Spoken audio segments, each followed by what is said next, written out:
Tonight on Sports Desk, we go live from Jim Morris's final season opener here at UM.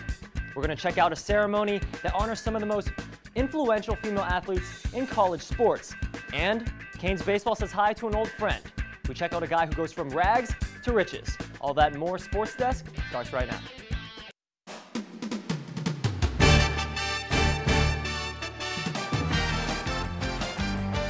This is Andre Johnson. You're watching Sports Desk. Yeah.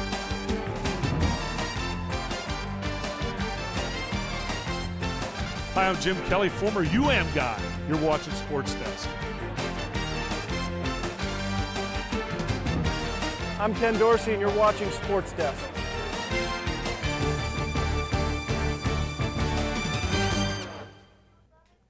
Hey everyone, welcome to Sports Desk. I'm Isaiah Kim Martinez. And I'm Simone Breland. Isaiah, I was actually at the Alumni baseball game last weekend. It looks like the Canes are raring up to go. It better be. They're just seconds away from throwing out their first pitch of the season against Rutgers. Let's see if they can get the W. So the Canes suffered a bitter ending last season when their 44-year postseason streak was broken. But in Jim Morrow's final season, the players are trying to start a new streak for their coach who has spent 25 years at the U.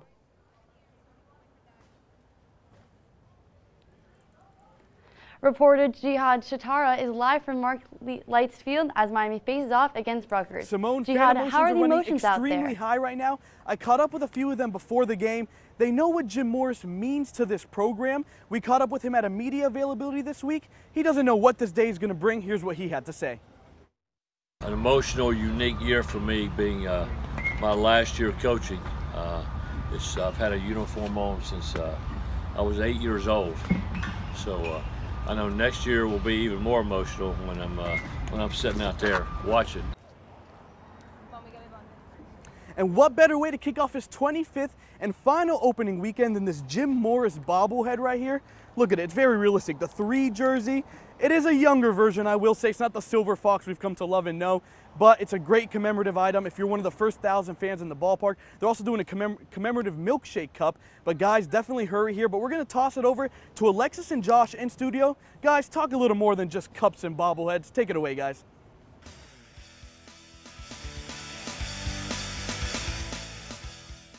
Thanks, Jihad. Welcome to Inside Pitch. I'm your host, Alexis Duhaney, alongside analyst Josh White, and today's a very special day. It's opening day. So, Josh, last week we talked a little bit about the pitching rotation. So, can you give us a little preview of tonight's lineup?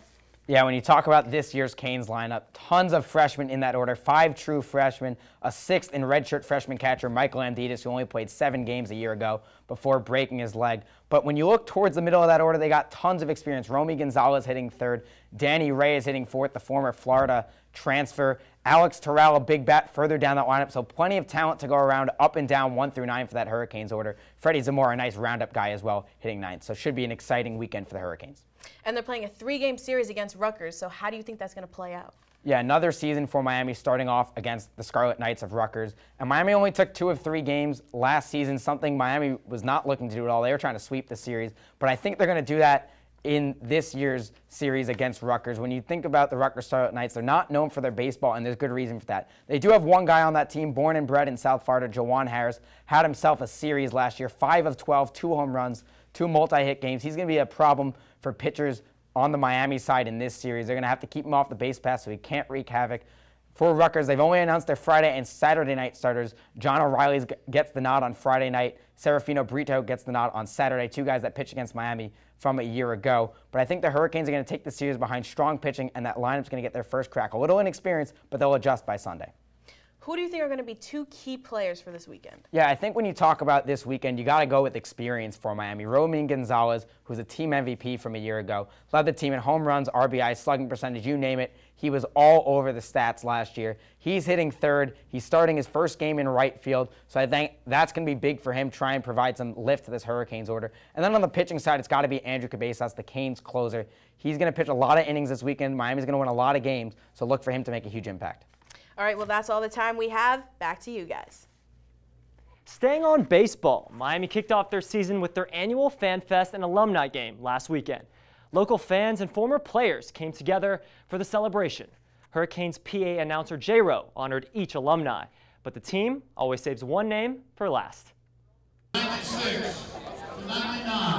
Larry Adams is one of 94 University of Miami alumni that were honored at Marklight Field last Saturday.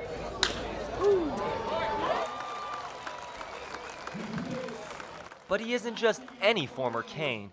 He is the oldest one there. At 91 years old, Adams has cemented his legacy. So Adams pitched on a mound, much like the one right next to me, back in the late 1940s on one of the first Miami Hurricanes baseball teams ever. He says he has never missed an alumni game. I know the program has just continued to grow, and it's really an honor to not only go to this school and play baseball, but to be an alum and just come to this game, nevertheless having played in it. Adams played for the Canes from 1947 to 1949, after briefly serving in the U.S. Air Force.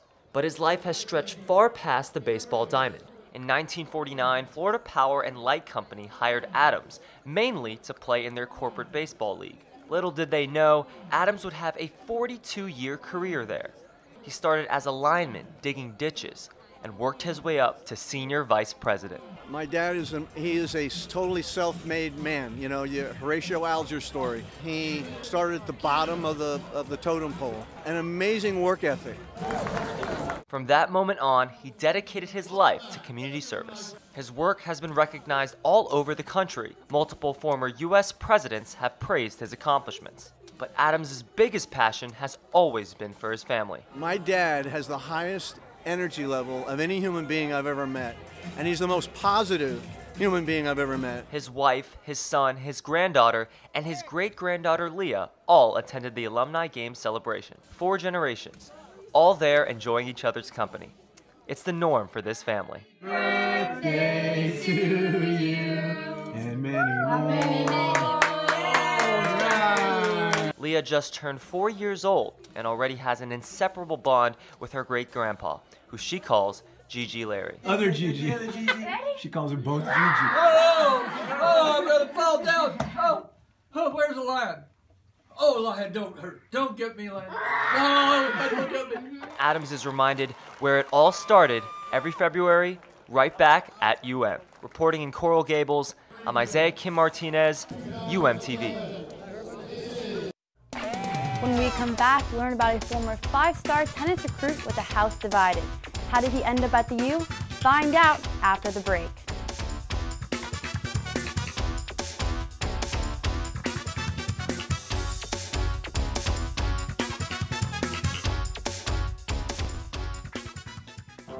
I'm a single mother, and I was the main one working, so I never thought that I could go back to school, you know?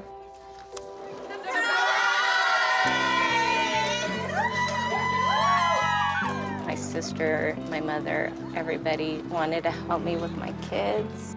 I could not have gotten my diploma without my family. Find free adult education classes near you at finishyourdiploma.org.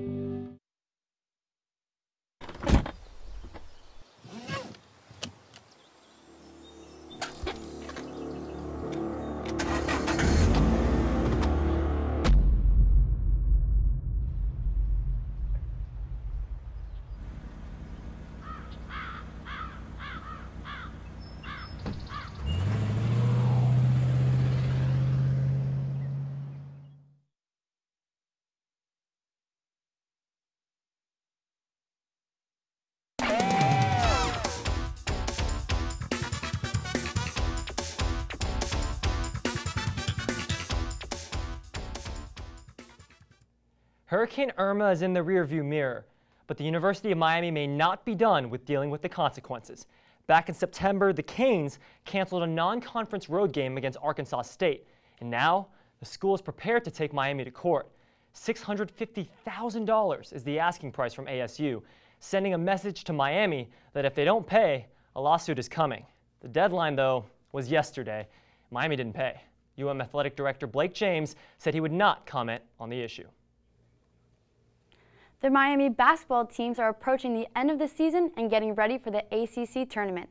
The women's team is hoping to stay with the pack in the ACC, while the men's team needs to close strong to lock up a tournament spot. Our Hurricane team breaks down what both teams need to do to make it to the big dance.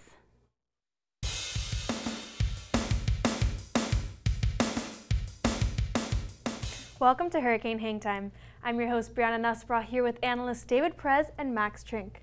David, as rough a week as you can think of for the men's basketball team, have the wheels fallen off the wagon? Well, Bri, I don't know if they've fallen off the wagon, but this was about as bad a week as you could have possibly asked for. Lost to Boston College, lost to Virginia, and your star players didn't perform well. Start off with DeJuan Huell, a guy we talked about at length last week. Only 7 rebounds combined in the 2 games, and only 2 points combined in the 2 games as well. I mean, that's about as bad a 2-game stretch as you could possibly ask for from him. And you look at Lonnie Walker, a player who people expected to be the leader with Bruce Brown out, especially after that Pitt game. He's hit 0 3-pointers over the last 2 games. They can't break a zone, and this is a team that just can't find any momentum. Yeah, and how bad do you think it looks for the Canes right now in conference, and how strong of a finish do you think they'll need? Well, surprisingly, Bree, it doesn't look that bad. This is a team that's middle of the road in the conference. If they pick up a couple wins, they'll be fine. But they're pretty close to the bubble. I wouldn't say they're in danger of missing out on the NCAA tournament, but if they lose to Syracuse and drop another game along the way, all of a sudden you're going to start to see this team's name mentioned in those ESPN bracketology bubbles that you're going to start to hear come tournament time. And on to the women's side, Max, the Canes had a tough week losing to rival FSU, but they came back to the Watsco Center and beat Pitt. What do you think was the biggest difference between both games? Well, Bree, I'll tell you something. Is the biggest thing, Miami was facing a rival in FSU, one of the toughest matchups that they have all year, a #1 team pretty much in the ACC, and when it comes down to it, Miami looked like they couldn't communicate. They weren't passing the ball well. They were getting out rebound, and the defense was not there. It was non-existent in this game. But then they came back with a little bit of practice against Pitt. Miami also got a tough loss before the game with Shanice Bailey out with a lower leg extremity. Coach Meyer said that she's not sure of a timetable right now for her. Huge loss there, but Miami was able to get Kiki Harris to start this game. Excellent performance for her as a starter, usually the 6th man for the team. And Erica Davenport did exactly what Erica Davenport has done all season, putting up another 20-point performance. This year, Erica Davenport's team has really been surrounded around her, even though it's been fueled by a lot of freshmen. Miami's going to need to have this push and make sure that they're going to get a couple of games in these last 3 games of the season in order to make it to the tournament. Well, thanks, guys. That's all the time we have for this edition of Hurricane Hang Time. Back to you guys at the desk. Thanks, guys. It seems like the University of Miami can finally take a breath of relief. It was announced Tuesday that the federal government has dropped charges on Jonathan Augustine. He was the former AAU program director who was connected to funneling money to high school players. This reportedly went through Adidas, and Miami was one of the schools allegedly involved. But now, with the charges dropped, it looks like Miami is in the clear. In today's press conference, head basketball coach Jim Larrañaga declined to comment, saying he lets his attorneys handle the situation. A homegrown product with an unlikely path to Miami, senior tennis star Christian Langmo is an ACC honor roll student with high expectations. UMTV reporter Natalie Noisome has the story. Focus, a key ingredient for the success of the UM men's tennis team. With only 10 members of the team, 4 of them being seniors, one particular player has outdone himself on and off the court for the last 4 years. I first started playing tennis when I was 6 years old. My mom used to take me to the park and hand toss me tennis balls because she was a college tennis player and she wanted me to carry on the tradition of college athletes. Christian's mother Anna played tennis at Florida State all 4 years. However, her son Christian decided to play against the rivalry school. Langmo plays with only one side of the racket, striking forehands from one side and strikes backhands from the other. His head coach, Alosha Parich, takes pride in coaching Christian throughout his matches. Christian is a great guy. Everybody loves him. Everybody enjoys company. One thing that I've known about him is he shows up and he works every day. He works hard and he has his teammates' interest in mind, and he's a great teammate to have around. That I've known about him is he shows up and he works every day. On and off the court, he's gone through, I guess, life and growth that you experience within college. We all got here and we definitely had our immaturities. And he's definitely tougher mentally on the court. I mean, he's not giving anyone any free stuff right now, so he's taking care of business and getting it done very quickly. you're never going to regret working too hard, but you're definitely going to regret taking every opportunity for granted. And so I've given my entire life to this sport, and I couldn't see myself doing anything else, and I don't know where I'd be if it wasn't for tennis. Reporting for UMTV, I'm Natalie Neusel. In 2010, the King shocked the basketball world when he took his talents to South Beach. 8 years and 3 rings later, is it possible that LeBron comes back to join Dwayne Wade again and maybe bring an old friend along the way? Simon Says has the answer after this. And time for some trivia. It is Jim Morris's farewell season in 2018, marking Miami's second managerial change over the last 25 years. Their last manager, Ron Frazier, coached his final season in 1992 and finished with his best regular season record at Miami. Where did the Canes finish that year? Is it A, regionals, B, super regionals, C, the College World Series, or D, the national championship? Stay tuned for the answer when we come back.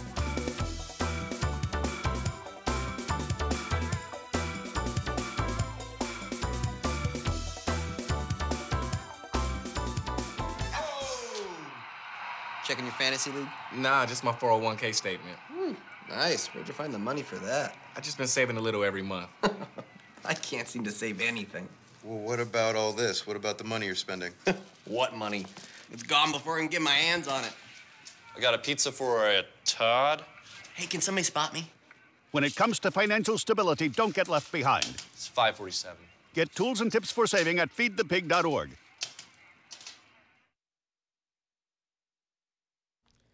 So, baseball just started. Who do you think is going to make the biggest impact this year? I'd like to say I think Mike Amditis will have that this year. Why him? I don't know. I think after a comeback is coming.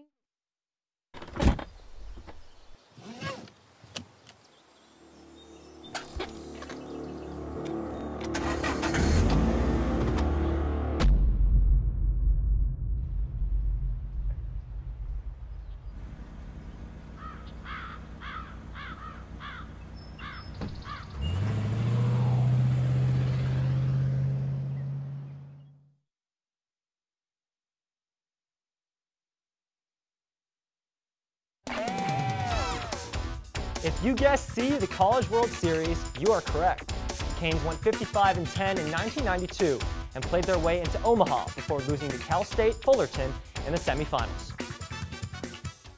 The Cleveland Cavaliers made trades heard around the world last week. The team swapped 6 different players. Guys like Isaiah Thomas, Dwayne Wade, and Derrick Rose are all wearing different jerseys now. In return, the Cavs got guys like Jordan Clarkson, Larry Nance, and Rodney Hood. In the long run, will this move lead to a championship? Our head-to-head crew tells us.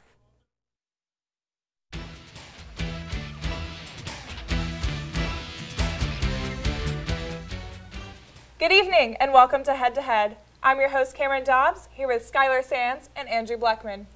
The Cleveland Cavaliers have had a tough season this year, but will their trade deadline overhaul give them the necessary pieces they need to win the NBA title?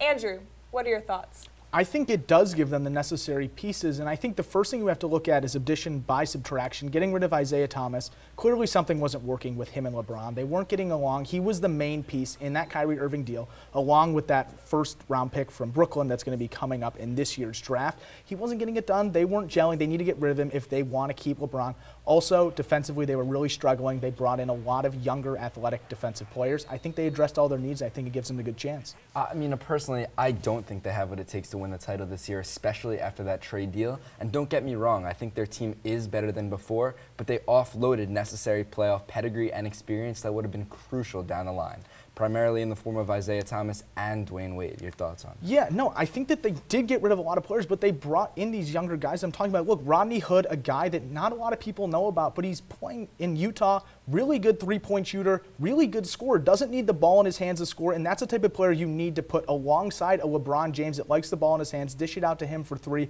Also, you bring in guys, Jordan Clarkson, Larry Nance from the Lakers. Clarkson, also a good shooter. LeBron, give it to him. Nance, a great defender. Also, all these guys, the 4 guys they got, all Western Conference players, play against the Warriors up-tempo. They know them. My problem, Andrew, is that bringing in players such as these, you're surrounding LeBron with primarily perimeter defenders and inside scorers. And if you really want to look look at who LeBron has had success with in the past, it's players who are just the opposite of these. And I think that, of course, they'll be able to dominate the East, even without Dwayne Wade, who's been with LeBron for the majority of his successful career in the Eastern Conference. But I just don't think they have the pieces, especially if you line them up against successful lineups in the West, such as the Warriors and the Rockets. They simply don't have the pieces. And though they do have some key players, the question is, will they be able to beat other top teams and take home the trophy? Thanks for watching this week's edition of Head to Head.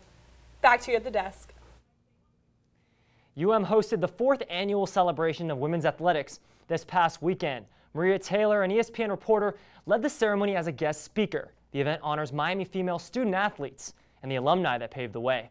UMTV reporter Morgan Threet has the story.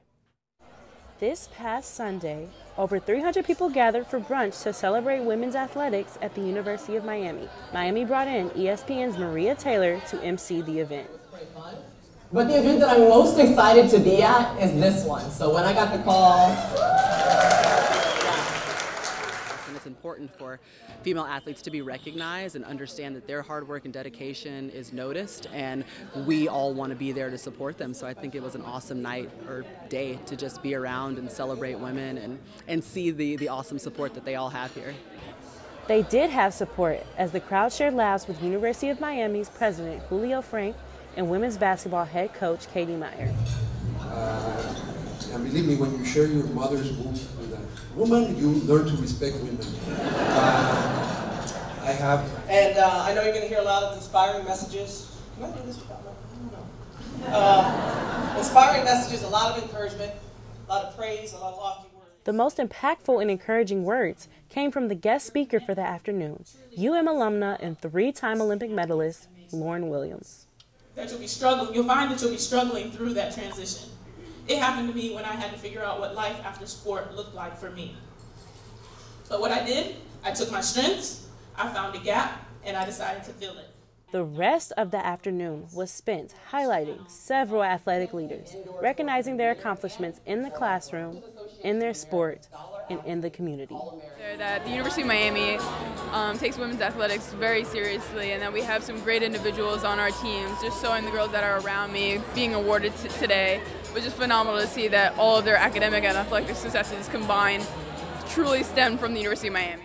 Reporting for UMTV, I'm Morgan Threet.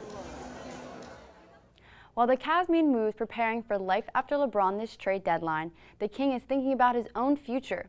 One possibility is fulfilling his dream of playing with Dwayne Wade and Carmelo Anthony. Simon Lair breaks down why the three should team up and where they should ride out their golden years on this week's Simon Says.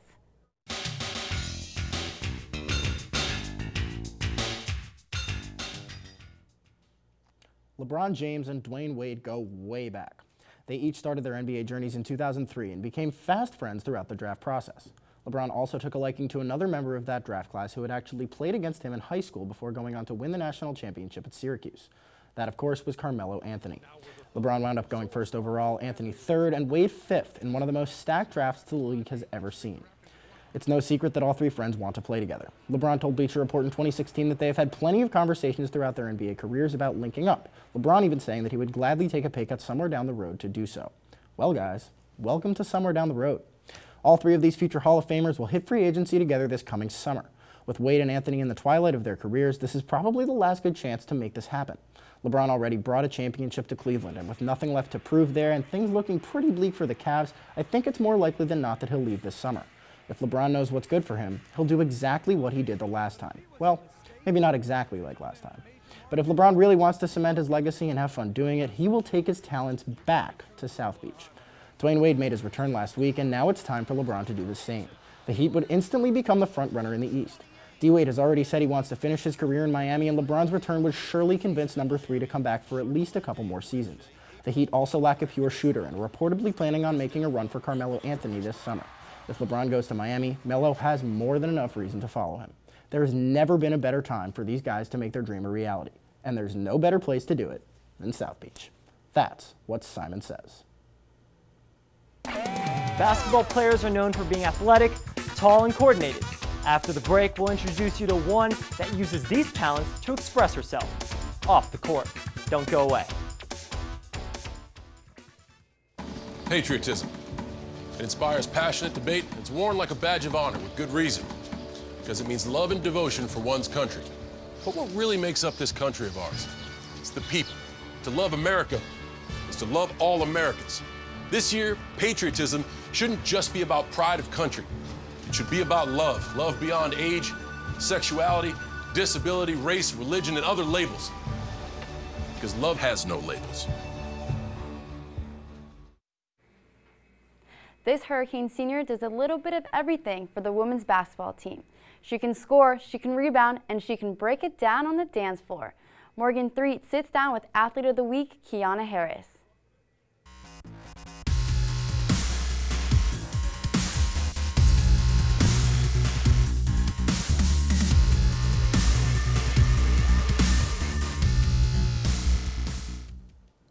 Hello, and welcome to this week's edition of Athlete of the Week. My name is Morgan Threet, and I am your host. Today I have the pleasure of being with the beautiful, talented Kiana Harris. How are you doing today, Kiana? I'm good. How are you, Morgan? I'm doing great. So you're in your season right now, and it's kind of like almost over, but not really. How are things going for you? The season's going pretty well. I'm excited. We brought in some great freshmen who brought so much energy to the team, and we're really the underdogs who bringing out what nobody expected us to do, so it's good. So you're a senior this year. Yep. Congratulations. Thank you. What are you majoring in, and what's next for you? I'm majoring in criminology, and I'm minoring in philosophy. And what's next, I don't quite know yet. I kind of want to deal with, like help people like deal with troubled teens, like maybe a parole officer, because I'm nice, but then I can like put people in their place. And I love to be, like, I feel that. Okay, so someone told me that you like to dance. I want to know, what is that one song that when you hear it, you just go crazy? Future. Future? Future. But one that really hypes me up, like for the team, and I do it all the time with India, like the Wu-Tang dance. Really? Yeah. So are you like the team's hype man? For sure. Yeah, I feel it. I feel it for sure. So like I said, you're a senior, and you're moving on. What is your highlight out of the 4 years? What is one thing that stood out? I can say my growth. Your growth? Okay. Like, not just on the court, but off the court. Like, coming here, I had this attitude like everyone was against me, and I was just so used to having this wall up. And being here really helped me just better myself, like, as a person. I feel that. And what is one piece of advice you could give to the future Hurricanes or your team as you leave? I would say don't ever burn your bridges with anyone, because you never know who'll help. Okay, all right. And just a quick question, what's your favorite color? Purple. All right, and that's all the time we have. Thanks for hanging out with us. Back to you at the desk. For today's Play of the Day, we go to Memphis, where the Grizzlies faced off against the Oklahoma City Thunder. Russell Westbrook stuck with what he does best, driving to the basket. Russell Westbrook, let's see him here on the pick and roll. He likes to dribble a lot. You'll see him dribbling through the legs. Still dribbling, doesn't pass a whole lot, but what he does do is get to the rim right there with the slam. One of the most athletic players in the NBA. Let's watch it again. Getting Harrison off balance, boom, going in for the slam right there. Unfortunately for Oklahoma City, they would end up losing 121 to 114. He is called the Greek Freak, but on Tuesday, Milwaukee Bucks forward Giannis Antetokounmpo did more for his country than sport a nickname. 15-year-old Dimitris Zimanis is a huge Bucks fan all the way from Greece, but he has a condition that has kept him from the game he loves. For more than a year, Zimanis has been dealing with aplastic anemia, which slows down production of red blood cells. After partnering with Make-A-Wish Foundation, however, Zimanis went from lying in a hospital bed to shooting hoops with his idol. Antetokounmpo took Zimanis into the Bucks practice facility to give him tips on his game, and he even gave him a signed jersey. Zimanis went on to say that this was definitely the best day of his life. All the way from Greece, you gotta respect a guy who never forgets his roots. Absolutely. Make a wish. It's great stuff. That's all the time we have tonight, guys. Have a good night.